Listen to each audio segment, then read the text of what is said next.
En los momentos más oscuros del Tercer Reich, el sonido más aterrador era que llamaran a la puerta. Todos los que vivieron bajo el yugo nazi temieron a una organización secreta, la que Hitler definía como su arma más mortífera. Sin ella, las ambiciones de Hitler no podrían haberse hecho realidad. Nunca se la ha igualado como instrumento para infundir terror. Y aún así, hasta ahora, no se había contado toda su historia. Se llamaba la Gestapo. La Gestapo. La Forja.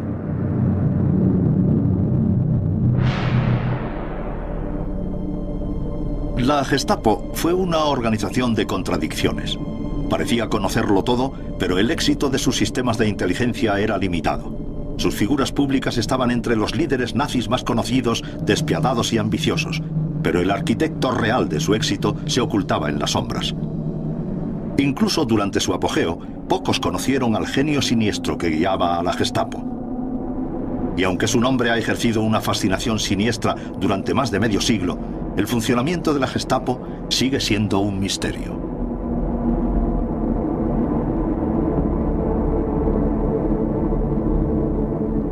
Pero existen pruebas, testimonios que provienen del mismo centro de la maquinaria de la Gestapo. Agentes dobles y espías de la resistencia añaden sus voces a las de las víctimas del régimen.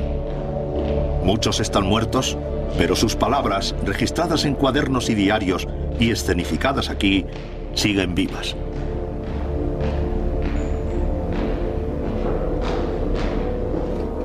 Entré en la Gestapo como asistente a tiempo parcial no remunerada del teniente Franz Bola, oficial de la Gestapo, encargado de espionaje y arrestos, que también era un agente británico. Desde entonces tuve que vivir con el miedo constante de que me descubrieran y me sometieran a las torturas más horribles y a la muerte reservada para los agentes secretos que la Gestapo atrapaba. La Gestapo. La misma palabra tiene una resonancia especial en el mundo. Cuánta sangre, cuánta miseria, cuánto dolor, pero sobre todo cuánta crueldad está asociada a ella. La Gestapo nos ha dejado otro testigo, su propia burocracia meticulosa. En almacenes abandonados del Reich, miles de archivos de la Gestapo detallan las vidas de aquellos que cayeron en sus manos. La mayoría de las víctimas de la Gestapo no sobrevivió, pero algunos siguen vivos.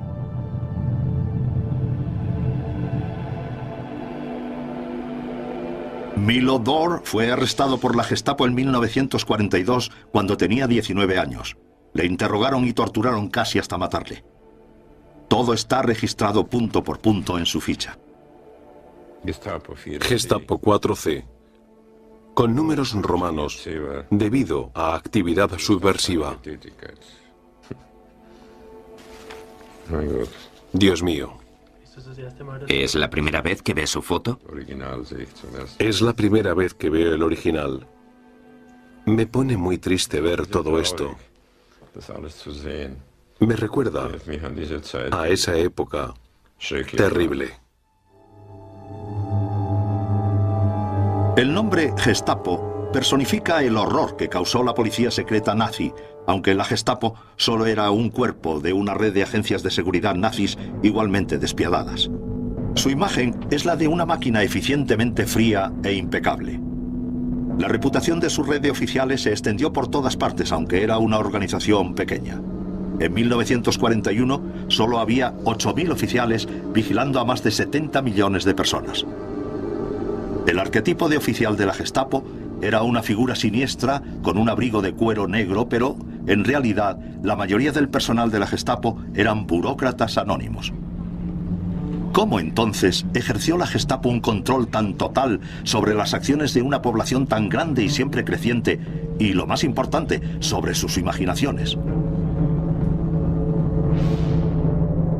Las respuestas se encuentran en la compleja historia del gobierno de Hitler en el Tercer Reich, ya que la Gestapo no se hizo realidad por derecho propio. Su crecimiento fue gradual. Su progreso fue dictado por las ambiciones y rivalidades de sus primeros creadores. Y aún así, en todas sus etapas, el objetivo fue siempre el mismo: el control social total. Sus raíces yacen en el malestar de los años que siguieron a la Primera Guerra Mundial. Alemania, humillada por los aliados, desprovista de su poder y obligada a pagar enormes sumas para hacer las reparaciones, se enfrentaba a la anarquía y a la ruina. Un gobierno sin timón observó a fascistas y comunistas luchar en las calles mientras la policía local prusiana peleaba por mantener el control. En medio del caos llegó Adolf Hitler, prometedor, seguro y respetado. Un nuevo comienzo. Con alivio, Alemania aceptó su oferta. El partido nazi triunfó en las urnas y en enero de 1933 Adolf Hitler se convirtió en canciller.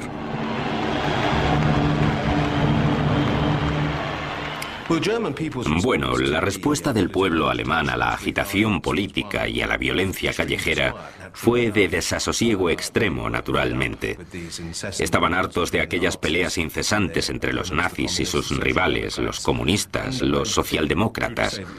Y creo que se puede decir que el pueblo alemán deseaba un partido o un gobierno que llevara orden a las calles. Irónicamente, el partido que dijo que podía hacerlo fue el nazi. Hitler no perdió tiempo asegurando su posición. La gente había votado por seguridad. Lo que obtuvieron fue cumplimiento de la ley. Las ambiciones de Hitler exigían un poder absoluto, pero eso no estaba aún a su alcance. Para conseguirlo, tenía que eliminar todo tipo de oposición.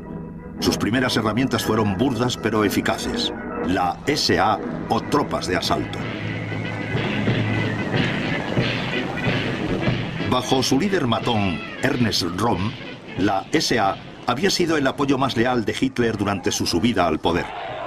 Con sus uniformes paramilitares y violencia arbitraria, se sentían cómodos con el malestar que había llevado a Hitler al gobierno. Hans Berg Gisepius era un joven abogado prusiano en ese momento. Más tarde planearía desde dentro del régimen nazi el asesinato de Hitler. Sin haberlo pensado bien realmente, el partido designó a las SA como una fuerza policial auxiliar. Durante 15 meses Hitler les dejó manejar las cosas. Era normal que pensaran que eran los verdaderos héroes. En poco tiempo dejaban a los verdaderos policías en las comisarías y ellos patrullaban solos las calles buscando enemigos del Estado. Con la bendición de Hitler, la SA se hizo dueña de las calles alemanas. Adoptaron una política de tolerancia cero y sus normas eran claras. La palabra de la SA, hasta sus caprichos más banales, era la ley. Cualquier cosa, incluso no saludar correctamente, era suficiente para que te arrestaran. El mensaje de Hitler era sencillo. En la nueva Alemania, la oposición era inútil. Era burdo y sorprendente, pero eficaz. Y su posición inflexible fue la base de lo que vendría después. Hitler ya había tomado el control de los periódicos. Aparecían historias horribles constantemente sobre la amenaza marxista, donde se destapaban supuestos complots y se fomentaba el miedo. La SA se tomó esto como un permiso para hacer de cualquier organización su objetivo. Fue toda una experiencia. Para mí, fue algo muy significativo. Todos los niños estábamos en la Casa de los Halcones, así nos llamaban. Los halcones socialistas. Y nos atacaban las SA y las juventudes hitlerianas en los partidos de por la tarde. Solo éramos niños, pero nos perseguían y a los ayudantes adultos les daban palizas, unas palizas tremendas. A las 4 semanas de que Hitler subiera al poder, el Reichstag, el Parlamento Nacional y símbolo de la democracia, fue incendiado. En mitad del escándalo, Hitler culpó a los comunistas llamándoles plaga asesina y asegurando que Dios había ordenado que les aplastaran con puño de hierro. Muchos han sugerido que fue la SA, en un plan inspirado por el mismo Hitler, la que inició el incendio. Sea cual sea la verdad, ese acontecimiento emotivo fue muy oportuno para Hitler.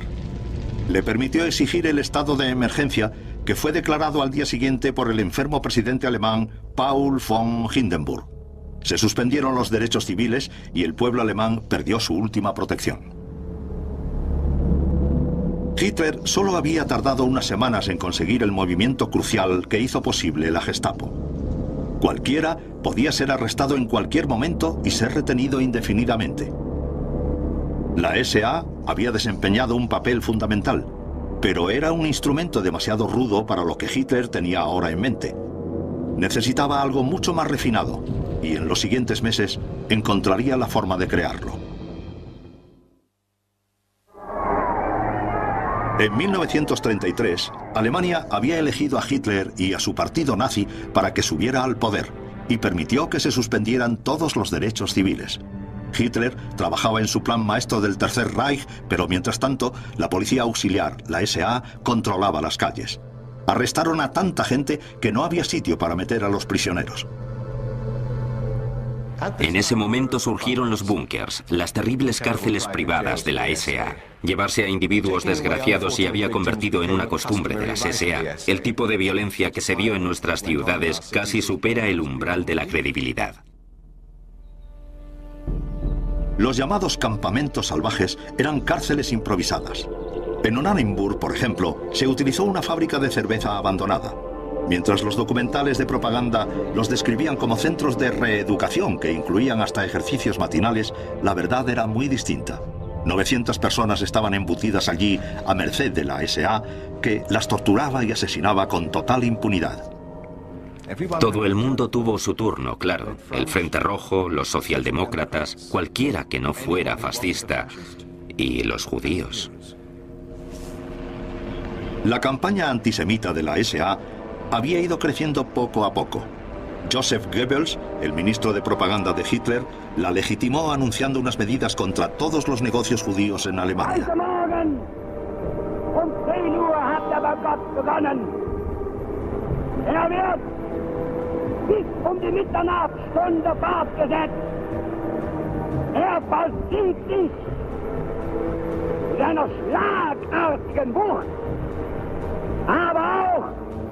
Mit einer imponierenden Manneszucht.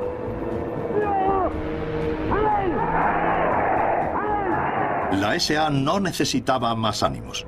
Su comportamiento se volvió aún más abusivo y fueron los judíos los que lo sufrieron. Hasta los que apoyaban a Hitler quedaron sorprendidos y en el extranjero estaban horrorizados. Hitler les frenó. Ya habían cumplido su parte. La policía normal volvió a las calles. Porque Hitler trabajaba en un plan más grande.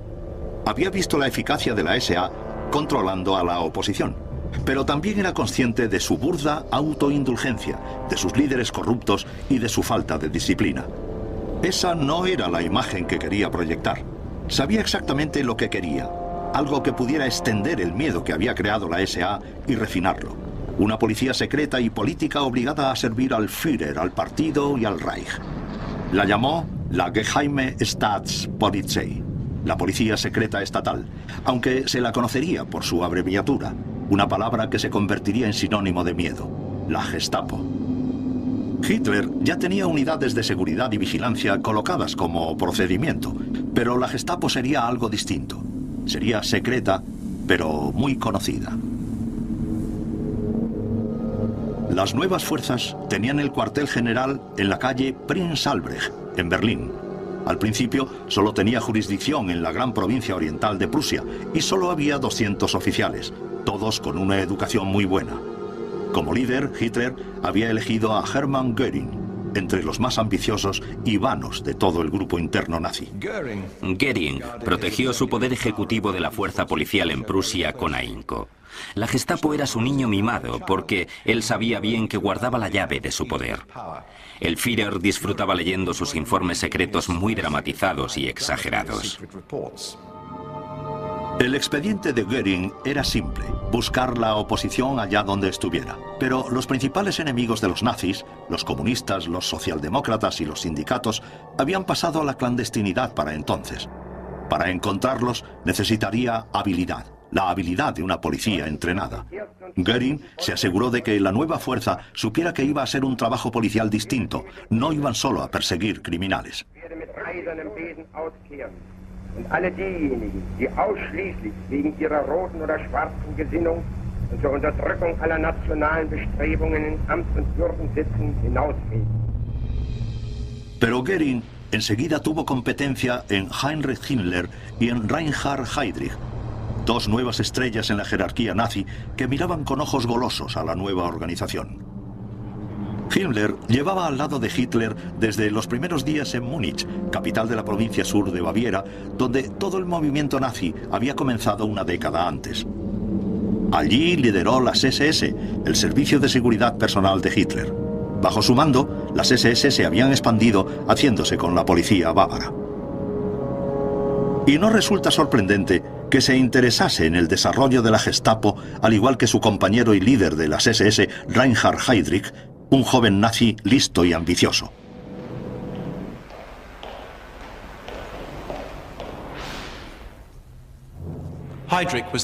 Heydrich era el pivote oculto sobre el que giraba el régimen nazi. El desarrollo de toda una nación estaba guiado por ese personaje contundente. Heydrich fue de hecho el titiritero del Tercer Reich. Himmler y Heydrich reclutaron a un tercer miembro para el equipo, un profesional formado en el que confiaban ciegamente. Policía dedicado y con experiencia, Heinrich Müller estaba destinado a tener una profunda influencia en el futuro de la Gestapo. La policía política de Múnich fue el primer empleo de Müller y se hizo un nombre por sí mismo como supervisor muy eficaz de los comunistas. Él, en muchos aspectos, encajaba en el molde. Era ambicioso, despiadado, dedicado, obediente, y aunque no era nazi antes de 1933, Heydrich y Himmler dejaron muy claro que ese era el tipo de persona con la experiencia que necesitaban. Müller no era como sus jefes inmediatos. Rechazaba los símbolos de poder en favor de un profesionalismo total y centrado. Cualquier forma de conversación con él era casi imposible. Por su parte, consistía en preguntas formuladas de manera tan fría que parecía más un interrogatorio. Una vez me dijo, se debería llevar a todos los intelectuales a una mina y luego volarla. Incluso cuando los principios de la Gestapo se estaban estableciendo en Berlín, el trío de las SS en Múnich ya se estaba embarcando en un nuevo plan que desmarcaría la política nazi de todo lo que habían hecho antes. Basándose en la idea de los búnkers, estaban trazando un campamento cerca de Múnich en un suburbio llamado Dachau. Aquí las SS iban a concentrar a todos los que se considerara enemigos del Estado. En el verano de 1933, el plan había despegado. 26.000 personas habían sido internadas en campos por toda Alemania, varios miles de ellos en Dachau. Anna Pröll era miembro de un grupo de la resistencia. A muchos de sus amigos les arrestaron por sus actividades políticas en 1933 y les llevaron a Dachau.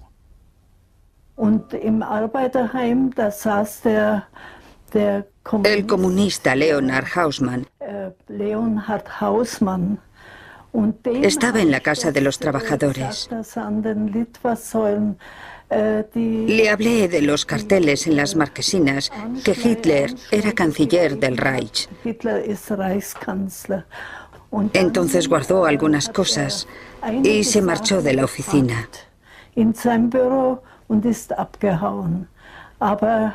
No corrió, solo se fue de la oficina. Y cuando le arrestaron, eso fue en marzo del 33, se lo llevaron a Dachau, donde le fusilaron el 17 de mayo.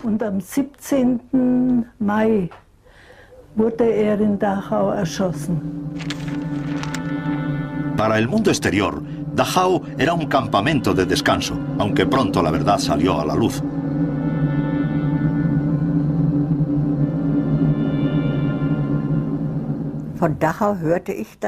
Oímos que Dachau no era un campo de reeducación como siempre nos habían dicho. Entraba sin juicio y no sabías cuánto tiempo ibas a estar o si saldrías vivo.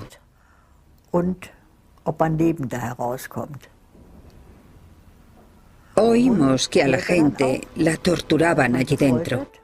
Les daban palizas y que podías hasta morir allí. Los presos de los campos de concentración eran oficialmente retenidos en lo que se llamaba custodia de protección. La custodia de protección en el Tercer Reich significaba que la Gestapo llamaba a tu puerta a las 3 o las 4 de la mañana y se te llevaban sin dejarte coger ropa o efectos personales, sin dejarte siquiera decir adiós a tus seres queridos. Y te llevaban a un campo de concentración donde inmediatamente había un proceso de casi deshumanización. Me llevaron en custodia de protección. Protegían a la sociedad de nosotros, en vez de al revés, y no necesitaban pruebas ni nada para hacerlo. Podían mandarte a un campo de exterminio sin nada. No necesitaban nada para hacerlo. En los campos de concentración, el trío de las SS había creado el castigo definitivo para los disidentes. En Berlín, la Gestapo estaba montando una maquinaria súper eficaz para detectarlos. Para Himmler y Heydrich, con ansias de poder, la perspectiva de obtener el control era irresistible. Las relaciones entre los matones de Hitler en la nueva Alemania nazi era una lucha constante por el poder en un terreno siempre cambiante. La técnica de Hitler para controlar a sus subordinados era fomentar la rivalidad entre ellos, avivando sus inseguridades, cambiando de favorito. El resultado fue una potente mezcla de paranoia, conspiración y contraconspiración. Gradualmente, Himmler organizó su estrategia para hacerse con la Gestapo. Ya había tomado el control de la policía política local en todo el país y la SD, el departamento de las SS encabezado por Heydrich y dedicado a encontrar traidores entre las filas nazis, y había aumentado su perfil y sus niveles de actividad. A principios de 1934, Himmler subió a un tren con destino a Berlín con sus subordinados Heydrich y Müller. Hitler, impresionado tanto con los campos de concentración de Himmler como con sus habilidades políticas, dejó de lado a Göring y cambió sus favores a su querido Heinrich. Acordó que la policía de todo el país, encabezada por la Gestapo, se debería unificar bajo el control personal de Himmler. Hitler transfirió la Gestapo oficialmente de Göring a Himmler en Berlín. Heydrich se convirtió en jefe de la oficina de la Gestapo con el altamente eficaz Müller como su ayudante. Göring no iba a quedarse atrás. En meses era jefe de la novísima Fuerza Aérea. Desde entonces, la policía política de todo el país se iba a controlar desde Berlín. La Gestapo técnicamente siguió siendo solo una fuerza regional, pero en realidad todas las policías secretas regionales entraban dentro del nombre Gestapo. La estructura de las fuerzas de seguridad, nunca sencilla, era aún así fluida. Las SS, bajo Himmler, retuvieron un papel general, responsables de varios departamentos incluyendo la administración, la economía, la inteligencia extranjera y la policía criminal normal y la SD. Müller se hizo cargo de que funcionara la Gestapo. Era el trabajo perfecto para él. Su celo solo era comparable a su obsesión con la eficacia. Pronto las cosas marcharon como él quería. El informe de la Gestapo era claro y nada ambiguo. Sería el medio para limpiar a Alemania de todas las impurezas culturales, raciales, sociales y políticas. Si sus métodos entraban en conflicto con los estatutos existentes, la Gestapo tendría preferencia. A todos los que pasaban por las manos de la Gestapo se les fotografiaba, se les tomaban las huellas y se le asignaba una ficha con detalles personales de su supuesto crimen, los detalles del interrogatorio y la acción tomada al respecto. En los índices de esas fichas yacía el poder de la Gestapo. Mire esto. En esta caja está este índice. Y mire aquí, en la L. Usted debe de estar en esta caja. Vamos a la mesa y veamos si su archivo está aquí. En el archivo de Viena, 50.000 informes siguen guardando los detalles de comunistas, sindicalistas, teólogos y clérigos, todos miembros potenciales de cualquier oposición en la zona. Entre ellos, Hans Landauer. Aquí está su ficha. Tiene su nombre, estado, lugar de nacimiento, descripción física, 1,80 m, blanco, delgado. Y aquí, ve, estos números se refieren a otros documentos que la Gestapo tiene de usted. Esa es su ficha personal de la Gestapo, donde están sus documentos. Esa es su hoja de cargos. Los archivos se parecen a los de cualquier gran burocracia. El lenguaje es formal y hay cajas para cada información. Es como si la apariencia oficial del papeleo legitimizara las acciones que tan concienzudamente registraba.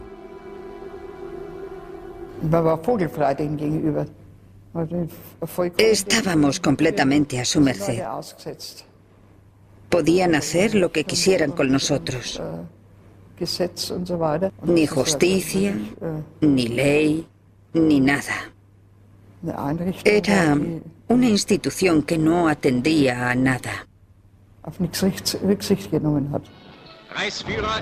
Los nuevos jefes supremos de seguridad aparecían en público con frecuencia, excepto Müller, que insistía en mantener la discreción. Daban la impresión de tener una confianza total, pero sus problemas no habían acabado todavía. Existía una seria amenaza para sus ambiciones. A pesar de haberla apartado, la SA no había desaparecido, ni tampoco su líder, Ernst Röhm. Pertenecía a la vieja escuela, a la antigua generación nazi luchadora, si se prefiere. Su contribución fue crucial para que los nazis se hicieran con el poder, pero en cuanto lo consiguieron surgió un problema. ¿Qué hacían con la SA? Tras sus saqueos salvajes del principio, Hitler había frenado a la SA, pero Röhm seguía decidido a trabajar por su cuenta y completar su revolución alemana. Para Röhm, el partido nazi debía todo su éxito a sus tropas de asalto y merecía tener poder policial y militar como recompensa.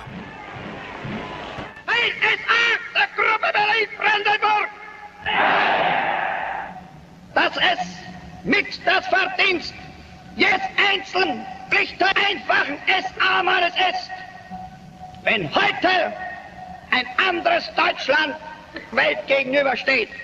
Sieg! Sieg! La situación se complicaba por el hecho de que Röhm era uno de los pocos que tenía confianza con Hitler. Era el jefe de personal de Hitler. En público, Hitler apoyaba a Röhm en sus aspiraciones.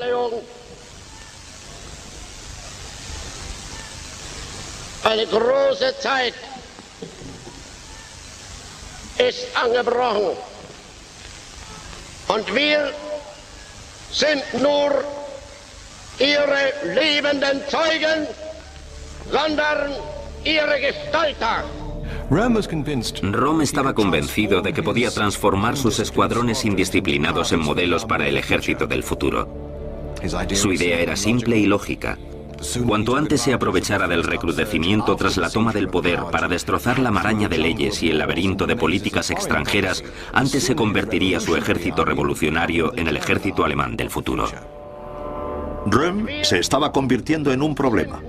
Hitler, adoptando sus técnicas habituales, hizo que sus otros esbirros se deshicieran de Röhm. Los escandalosos borrachines de la SA eran intolerables. Representaban a los elementos más fanáticos, violentos y extremos del movimiento nazi en aquella época. Las actividades de Röhm para formar una milicia privada habrían constituido una amenaza para el Estado, pero eso solo fue una excusa.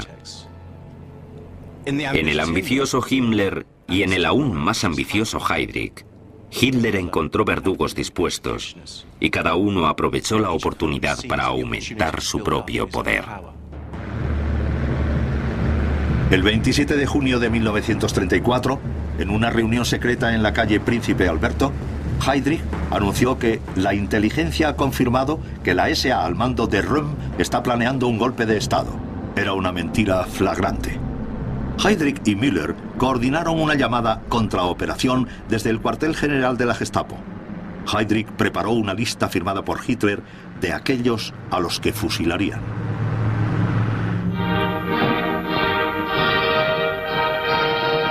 Unos días después, los rotativos informaban del suceso. 90 rivales internos, incluyendo a Ernst Röhm, habían sido liquidados en la purga que se conoce como la Noche de los Cuchillos Largos. La policía desfiló triunfante por delante de las oficinas de Hitler. Vorbeimärsch einer Abteilung der Landespolizeigruppe General Göring an der Reichskanzlei am Tage der Aburteilung der Hochverräter. La SA quedó aplastada. Después de haber eliminado la amenaza, el servicio de seguridad de Himmler tenía un poder ilimitado. La Gestapo estaba lista para avanzar. Nada ni nadie podría pararla.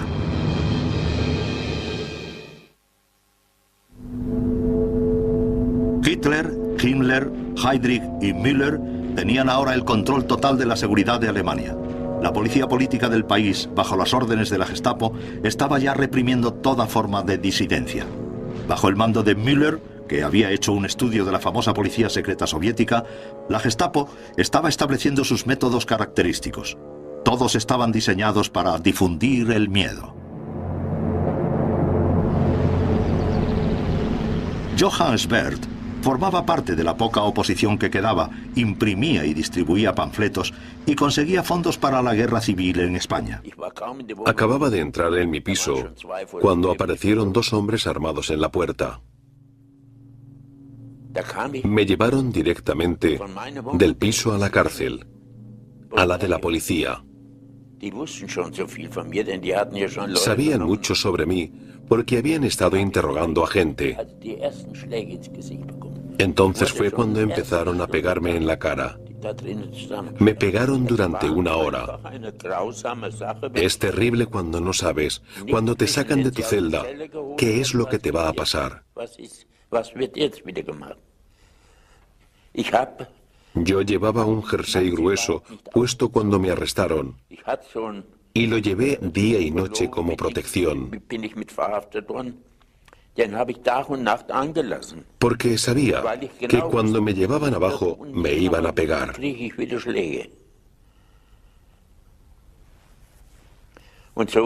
Así siguieron durante días, día y noche, día y noche. Johann Swerth pasó por 14 cárceles antes de que le liberaran en 1945, 10 años después. 5 de esos años los pasó en confinamiento aislado, interrumpido solo por los interrogatorios de la Gestapo. Aún así, Swerth es uno de los afortunados. Pocas de las víctimas de la Gestapo sobrevivieron. En la propaganda, sin embargo, los agentes de la Gestapo aparecían como los guardianes del pueblo, allí para servir.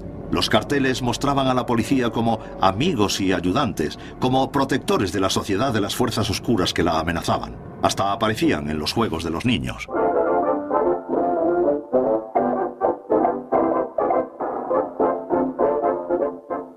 Todo formaba parte de la estrategia cuidadosamente ideada por Müller, diseñada para crear una imagen específica de la Gestapo en la mente popular. Y esa imagen era la de un cuerpo todopoderoso capaz de aplastar a sus enemigos a discreción. La clásica llamada a la puerta de la Gestapo, repentina, rápida y anónima, subrayaba la ilusión de su control total. Como parte de esto, Müller avivaba la creencia de que la Gestapo estaba en todas partes. También se colocaron historias de propaganda en los periódicos para inculcar miedo en los manifestantes potenciales. Los informes describían un goteo incesante de detenciones. De hecho, había largos anuncios del poder de la Gestapo.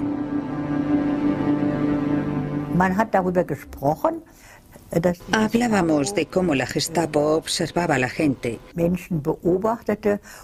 y se aseguraba de que nadie decía nada malo sobre el régimen.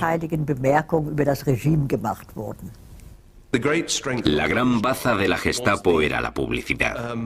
O más específicamente, la propaganda que la rodeaba. El mito de que la Gestapo estaba ahí, que estaba en todas partes, para que cuando cualquier alemán hiciera un comentario siquiera un poco contrario al régimen, mirara sobre su hombro. Y se conocía como la mirada alemana, Die Deutsche Blick. De hecho, el conocimiento de la Gestapo era menos completo de lo que implicaba su imagen meticulosamente cuidada. Pero la acumulación de información seguía siendo mucho mayor de la que se podría esperar de un grupo tan pequeño de oficiales. ¿Cómo lo hacían? La respuesta está en estos archivos. Meticulosamente cuidados, recopilaron millones de fichas con información personal. Y la mayoría de esta llegó a la Gestapo por informadores. Fue el público alemán el que hizo gran parte del trabajo de la Gestapo. Los oficiales estaban encargados sobre todo de analizar y cotejar los datos que llegaban. Dije, ¿qué te pasa? A un sastre de unos 50 años. Y me dijo que su hija les había denunciado a su mujer y a él. Quería casarse con un hombre de las SS y los padres no querían, así que fue a la Gestapo y arrestaron a los padres. No eran solo temas personales. Había mucha gente más que dispuesta a denunciar a sus vecinos si hacían comentarios en contra del régimen de Hitler. Algunos lo hicieron con la creencia de que el futuro de Alemania era más importante que el destino de los individuos. Otros lo hicieron por envidia o venganza. Y aún más, lo hicieron para salvarse a sí mismos o a sus familias. Como se sabía que las sospechas de la Gestapo llevaban a los campos de concentración, la palabra de un oficial era todo lo que se necesitaba. Y enseguida todo el mundo supo que la Gestapo igualaba la piedad con la debilidad y consideraba la debilidad fatal para el régimen. Era horrible que te arrestaran. Significaba la muerte. Siempre oíamos, fulanito ha desaparecido. Oficialmente no te permitían hablar de ello, pero la mayoría lo hacíamos y sabíamos lo que significaba. Reinaba una sensación horrible de estar indefenso y de humillación. Crueldad, crueldad. ¿Cómo podían llegar idiotas tan grandes a la posición de poder torturar a otro ser humano? Era una amenaza. Fue realmente el símbolo de lo que el régimen nazi era. Se podría decir que lo sentías como el puño de los nazis. La fama de la Gestapo quedó firmemente establecida y la oposición al partido nazi fue aplastada enseguida. A finales de los años 30, la Gestapo había purgado a Alemania de toda resistencia visible. Fue el momento en que los líderes pensaron que podrían cumplir su verdadero destino y dar forma al futuro de un Reich milenario. Heydrich puso en palabras la nueva tarea de la Gestapo. La Policía del Estado Socialista Nacional cumplirá sobre todo la tarea de reconstruir la sociedad del pueblo desde la base, según los preceptos del liderazgo político. El ideal nazi era el Volksgemeinschaft, la sociedad del pueblo. Esta sociedad estaría basada en la igualdad, la unidad y la armonía social, pero solo para aquellos lo suficientemente buenos. Requería absoluta conformidad. La tarea de la Gestapo era hacer listas de aquellos cuyas acciones les incapacitaban. Las faltas que hacían ingresar en las listas eran muchas y variadas. No se esperaba que la Gestapo persiguiera a los que figuraban en las listas. Simplemente había demasiados y la tarea se delegó en las fuerzas policiales locales.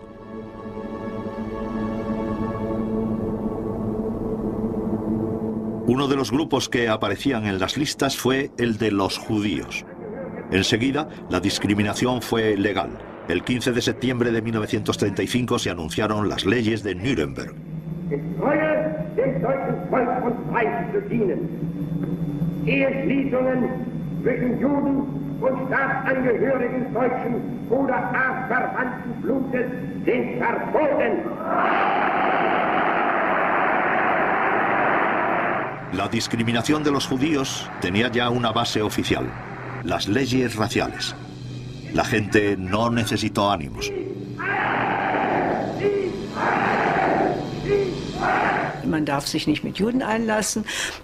No te estaba permitido mezclarte con judíos. Hasta vi cómo pasearon a una mujer que había tenido un novio judío y la hicieron llevar un cartel que decía: soy una cerda, salgo con judíos. Una nueva clase de pseudociencia entró en vigor. A mí me llamaban mestiza de primer grado y Hitler nos odiaba especialmente porque las leyes de Nuremberg decían que no nos podíamos casar con los llamados arios, pero sí con otro mestizo porque los niños resultantes serían unos cretinos y podrían asesinarlos enseguida. Eso es lo que nos decían y yo me senté y pensé, esto no puede estar pasando. El profesor nos dijo, y lo recordaré toda mi vida, Este año vamos a estudiar las leyes raciales. Y ya os digo que Löwenberg pertenece a una raza inferior. Eso fue todo lo que dijo. Pero yo me fui a casa hecho un mar de lágrimas. Los líderes nazis se preocuparon poco por el efecto de sus leyes en los niños. Estaban más preocupados con reforzar su poder. A Himmler le tenía Hitler tanta consideración que le nombró jefe de toda la policía alemana, lo que significaba que la policía se convertía en una rama de la Gestapo y no al revés. El alcance de la Gestapo aumentaba.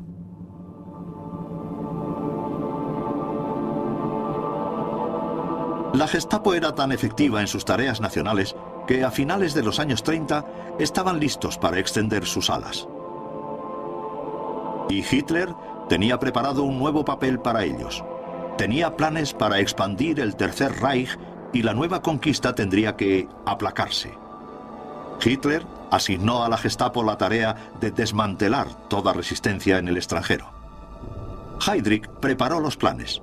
La Gestapo acompañaría a las Fuerzas Armadas alemanas, la Wehrmacht, en sus primeros movimientos por el extranjero, por el territorio de los vecinos más simpatizantes de Alemania. Müller asignó a sus oficiales de mayor confianza la composición de listas secretas de los que podrían causar problemas. Serían detenidos y eliminados en cuanto empezara el movimiento militar. Austria, en marzo de 1938, fue la primera en quedar anexionada.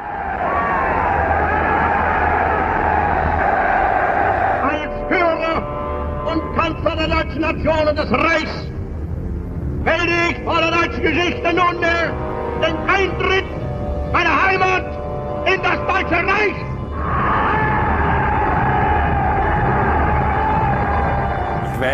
Lo único que sé es que la primera noche detuvieron a las antiguas autoridades de entre 1934 y 1938 y a todos los de la izquierda, comunistas, socialdemócratas y liberales.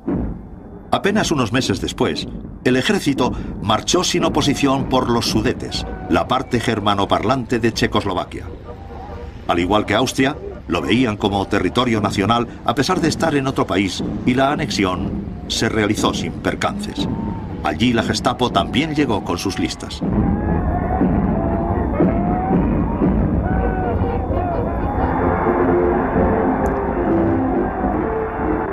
Luego siguieron hasta Praga. Con los Sudetes bajo control, era fácil hacerse con la capital checa también. Hitler había expandido el Reich prácticamente sin oposición y mientras la Gestapo limpiaba los nuevos territorios de cualquier rastro de oposición, su popularidad se alzaba a nuevas cotas.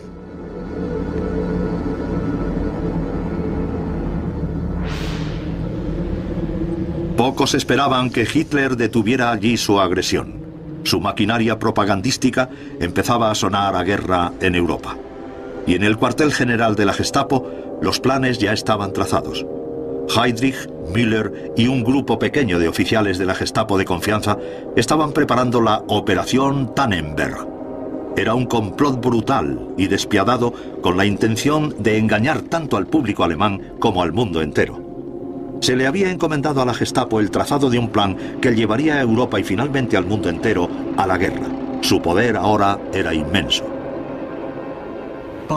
Al comienzo de la guerra, la Gestapo manejaba un enorme aparato de terror que tenía hilos extendidos por toda la sociedad alemana. Había aplastado a la izquierda con eficacia. Estaba en el camino de llevar a cabo su visión de una comunidad del pueblo alemán en la que los extranjeros internos fueran erradicados. Y estaba perfectamente colocada para controlar a la sociedad alemana en cuanto estallara la guerra. Fue un momento histórico. Müller y su Gestapo estaban listos para añadir millones más a sus listas de vidas destruidas y estaban más que preparados para los nuevos retos que se les deparasen.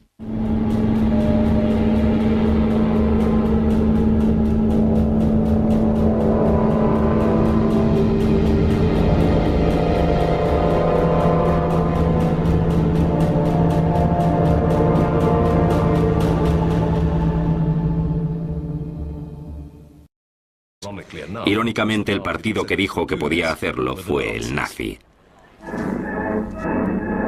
Hitler no perdió tiempo asegurando su posición. La gente había votado por seguridad. Lo que obtuvieron fue cumplimiento de la ley. Las ambiciones de Hitler exigían un poder absoluto, pero eso no estaba aún a su alcance. Para conseguirlo, tenía que eliminar todo tipo de oposición. Sus primeras herramientas fueron burdas pero eficaces: la SA o tropas de asalto. Bajo su líder matón, Ernst Röhm, la SA había sido el apoyo más leal de Hitler durante su subida al poder. Con sus uniformes paramilitares y violencia arbitraria, se sentían cómodos con el malestar que había llevado a Hitler al gobierno. Hans Berg Gisepius era un joven abogado prusiano en ese momento. Más tarde planearía desde dentro del régimen nazi el asesinato de Hitler. Sin haberlo pensado bien realmente, el partido designó a las SA como una fuerza policial auxiliar. Durante 15 meses Hitler les dejó manejar las cosas. Era normal que pensaran que eran los verdaderos héroes. En poco tiempo dejaban a los verdaderos policías en las comisarías y ellos patrullaban solos las calles buscando enemigos del Estado. Con la bendición de Hitler, la SA se hizo dueña de las calles alemanas. Adoptaron una política de tolerancia cero y sus normas eran claras. En los momentos más oscuros del Tercer Reich, el sonido más aterrador era que llamaran a la puerta. Todos los que vivieron bajo el yugo nazi temieron a una organización secreta, la que Hitler definía como su arma más mortífera. Sin ella, las ambiciones de Hitler no podrían haberse hecho realidad. Nunca se la ha igualado como instrumento para infundir terror. Y aún así, hasta ahora, no se había contado toda su historia. Se llamaba la Gestapo. La Gestapo. La Forja.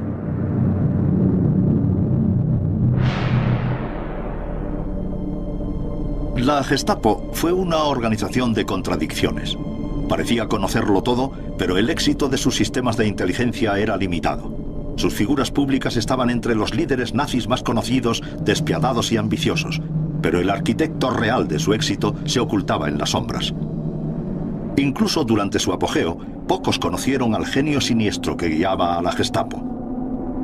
Y aunque su nombre ha ejercido una fascinación siniestra durante más de medio siglo, el funcionamiento de la Gestapo sigue siendo un misterio.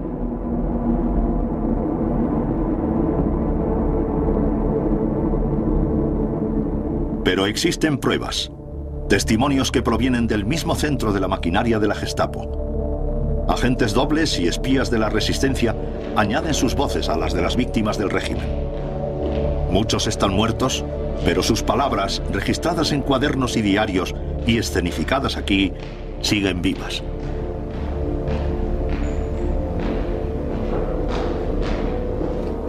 Entré en la Gestapo como asistente a tiempo parcial no remunerada del teniente Franz Bola, oficial de la Gestapo, encargado de espionaje y arrestos, que también era un agente británico. Desde entonces tuve que vivir con el miedo constante de que me descubrieran y me sometieran a las torturas más horribles y a la muerte reservada para los agentes secretos que la Gestapo atrapaba. La Gestapo. La misma palabra tiene una resonancia especial en el mundo. Cuánta sangre, cuánta miseria, cuánto dolor. Pero sobre todo, cuánta crueldad está asociada a ella. La Gestapo nos ha dejado otro testigo, su propia burocracia meticulosa.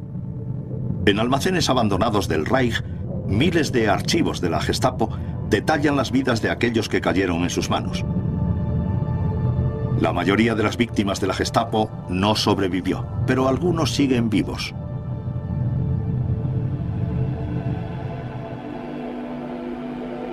Milo Dor fue arrestado por la Gestapo en 1942 cuando tenía 19 años. Le interrogaron y torturaron casi hasta matarle. Todo está registrado punto por punto en su ficha. Gestapo 4C. Con números romanos, debido a actividad subversiva. Dios mío. ¿Es la primera vez que ve su foto? Es la primera vez que veo el original. Me pone muy triste ver todo esto. Me recuerda a esa época terrible. El nombre Gestapo personifica el horror que causó la policía secreta nazi, aunque la Gestapo solo era un cuerpo de una red de agencias de seguridad nazis igualmente despiadadas. Su imagen es la de una máquina eficientemente fría e impecable. La reputación de su red de oficiales se extendió por todas partes, aunque era una organización pequeña. En 1941 solo había 8.000 oficiales vigilando a más de 70 millones de personas. El arquetipo de oficial de la Gestapo era una figura siniestra con un abrigo de cuero negro, pero en realidad la mayoría del personal de la Gestapo eran burócratas anónimos. ¿Cómo entonces ejerció la Gestapo un control tan total sobre las acciones de una población tan grande y siempre creciente y, lo más importante, sobre sus imaginaciones? Las respuestas se encuentran en la compleja historia del gobierno de Hitler en el Tercer Reich, ya que la Gestapo no se hizo realidad por derecho propio. Su crecimiento fue gradual. Su progreso fue dictado por las ambiciones y rivalidades de sus primeros creadores. Y aún así, en todas sus etapas, el objetivo fue siempre el mismo: el control social total. Sus raíces yacen en el malestar de los años que siguieron a la Primera Guerra Mundial. Alemania, humillada por los aliados, desprovista de su poder y obligada a pagar enormes sumas para hacer las reparaciones, se enfrentaba a la anarquía y a la ruina. Un gobierno sin timón observó a fascistas y comunistas luchar en las calles mientras la policía local prusiana peleaba por mantener el control. En medio del caos llegó Adolf Hitler, prometedor, seguro y respetado. Un nuevo comienzo. Con alivio, Alemania aceptó su oferta. El partido nazi triunfó en las urnas y en enero de 1933 Adolf Hitler se convirtió en canciller.